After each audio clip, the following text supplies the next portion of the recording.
كانت الصحراء ساكنة في تلك الليلة سكونا يشبه الانتظار. لا صوت فوق الرمال إلا هفيف الريح، ولا حركة في الأفق إلا ظلا بعيدا يكاد يذوب في عين الظلام. وفوق تل عال في أرض اليمامة وقفت امرأة وحدها تنظر إلى البعد كأنها لا تنظر بعينين، بل بقدر مفتوح على ما سيأتي. كان اسمها زرقاء اليمامة، وكانت العرب تقول إن لها بصرا لا يشبه بصر الناس، وإنها ترى الرجل من مسيرة أيام، وتلمح الغبار قبل أن يراه الفرسان، وتعرف الخطر قبل أن يقرع أبواب القبيلة. لم تكن ملكة، ولم تكن فارسة تحمل السيف، ولكنها كانت شيئا أخطر من السيف في زمن الغزو. كانت عينا تصدق الموت. في ذلك الزمان كانت القبائل تعيش على حافة الحرب، يوم للسلام وأيام للثأر، وكأن الصحراء لا تحفظ لأهلها إلا أسماء القتلى ومواقع الدماء. وكانت قبيلة زرقاء تنام أحيانا وهي أقل خوفا من غيرها، لا لأنها أكثر عددا، ولا لأن رجالها أشد بأسا، ولكن لأن فوق تلالها عينا لا تغفل.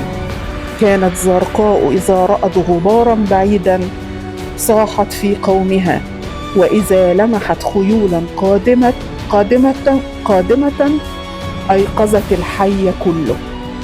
فيخرج الرجال بسلاحهم، وتجمع الماشية، وتحفظ الأطفال والنساء، ويصير الغبار الذي جاء مبشرا بالهجوم سببا في النجاة. ومرة بعد مرة حاول الأعداء أن يفجأوا القبيلة ففشلوا.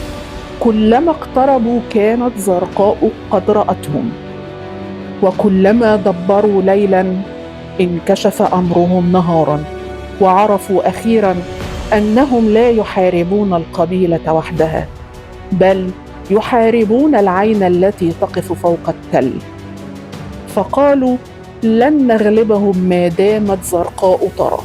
وهنا ولدت الحيلة. قطع الأعداء أغصان الشجر، وحملها الرجال أمامهم، وصاروا خلفها كأنهم غابة تزحف على الرمال. لم يكن مشهدا عاديا، كان الجيش يختبئ في صورة شجر، والخطر يتقدم وهو متنكر في ثوب الطبيعة. وفي الصباح صعدت زرقاء إلى مكانها، ونظرت بعيدا. طال نظرها وتغير وجهها. رأت شيئا لا يمشي كما تمشي الأشجار، ولا يقف كما تقف الأشجار.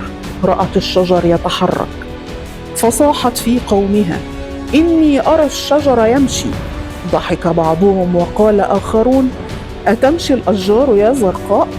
وظنوا أن العين التي طالما أنقذتهم قد أخطأت هذه المرة.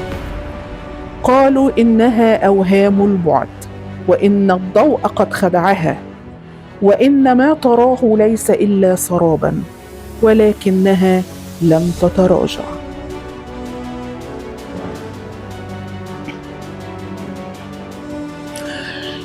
قالت والله ما أرى إلا شجرا يسير، وخلفه أمر لا أحبه لكم. لم يسمعوا، وهنا كانت المأساة. اقتربت الأغصان شيئا فشيئا، ومن ورائها خرج الرجال بالسيوف. ولما علم القوم أن زرقاء صدقت كان الوقت قد فات، ووقع الهجوم، ودخل الأعداء على القبيلة، وتحولت النصيحة التي سخروا منها إلى صرخة أخيرة في وجه الأعداء. أما زرقاء فقد أخذوها ونظروا إلى عينيها اللتين أرعبت الجيوش، وقيل أنهم لما فتشوا سر بصرها وجدوا فيهما شيئا من الأثمد. وهو الكحل الذي كانت العرب تعرفه، وسواء أكان ذلك حقيقة أم أثرا من آثار الحكاية، فإن المعنى بقي أقوى من التفصيل. لم ينسى العرب زرقاء اليمامة، لم ينسوا المرأة التي رأت ما لم يره غيرها، ولم ينسوا أن قومها هلكوا لا لأنها لم تنذرهم، بل لأنهم لم يصدقوا الإنذار. ومن يومها صار اسمها يضرب مثلا لحدة البصر، وصارت حكايتها أكبر من حكاية عين قوية. إنها حكاية قوم كان بينهم وبين النجاة امرأة ترى، فلما كذبوا ما رأت ضاعوا. وهنا تنتهي الحكاية، ولكن صداها لا ينتهي، فكم من كارثة كانت تبدأ كشجر يمشي، وكم من صوت صادق لم يصدق إلا بعد فوات الأوان. التراث بالمصري والعروبة بالدم. دمت يا أقصى لنا يا وصية الرسول، وعد ربي قندنا والظلام لن يطول. دمت يا أقصى لنا يا وصية الرسول، وعد ربي قندنا والظلام لن يطول.